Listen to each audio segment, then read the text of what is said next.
السلام علیکم فرینڈز، آج میں آپ لوگوں کو سناؤں گی حضرت ابراہیم علیہ السلام کا ایک اور واقعہ۔ تو آج کا ہمارا ٹاپک ہے بے مثال قربانی جاوداں ہوتی ہے۔ بسم اللہ الرحمن الرحیم۔ شروع کرتی ہوں اللہ تعالیٰ کے نام سے جو بڑا مہربان نہایت رحم کرنے والا ہے۔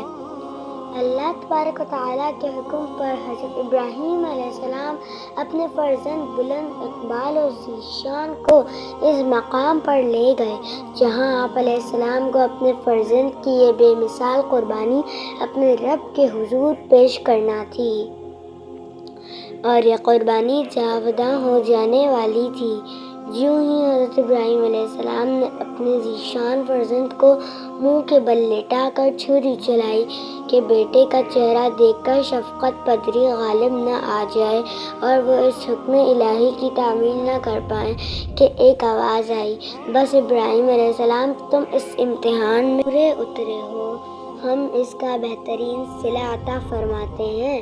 یہ ایک کھلا امتحان تھا جس میں تم کامیاب رہے۔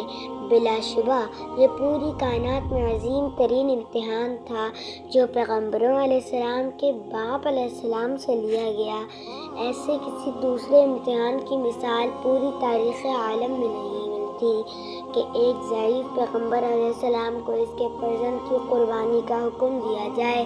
یہ ایسی آزمائش تھی جس کا آج ہم تصور بھی نہیں کر سکتے کہ بڑھاپے کے سہارے کو اللہ تبارک و تعالیٰ کے حکم پر قربان کر دینے کے لیے تیار ہو جائیں، لیکن حضرت ابراہیم علیہ السلام اور ان کے فرزند حضرت اسماعیل علیہ السلام ہی ایسے عالی شان شخصیات ہیں جو اس عظیم ترین امتحان میں پوری اتر سکتی تھی اور پوری اتری بھی۔ اب یہ حضرت ابراہیم علیہ السلام کا اپنے رب کریم و جلیل پر انتہائی مستحکم ایمان ہی تھا کہ انہوں نے اپنی عزیز ترین شے اپنے فرزند کو جوان کی ضعیفی کا سہارا تھا نہ صرف قربان کرنے پر آمادہ ہونے کا بلکہ اس عمل پر درآمد کا مظاہرہ بھی کر دیا اور اپنی ہر آرزو کو اپنے رب کریم کی بارگاہ میں قربانی کے لیے پیش کر دیا۔ حضرت اسماعیل علیہ السلام بھی آخر آپ علیہ السلام ہی کے فرزند تھے، وہ کیوں اس عظیم ترین مشن میں پیچھے رہ جاتے۔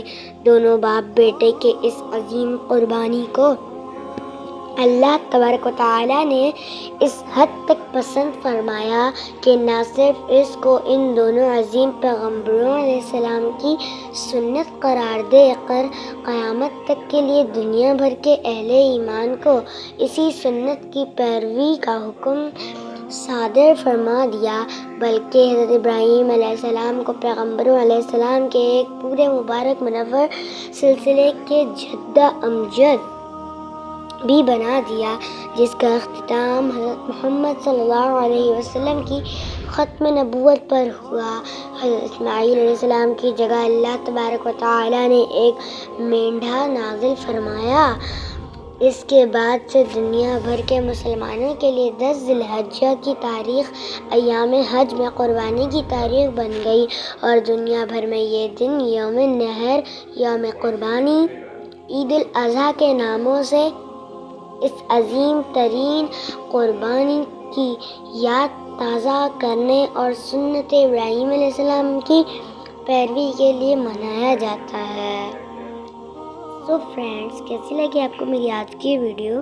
اگر اچھی لگی ہوگی please like, share and subscribe.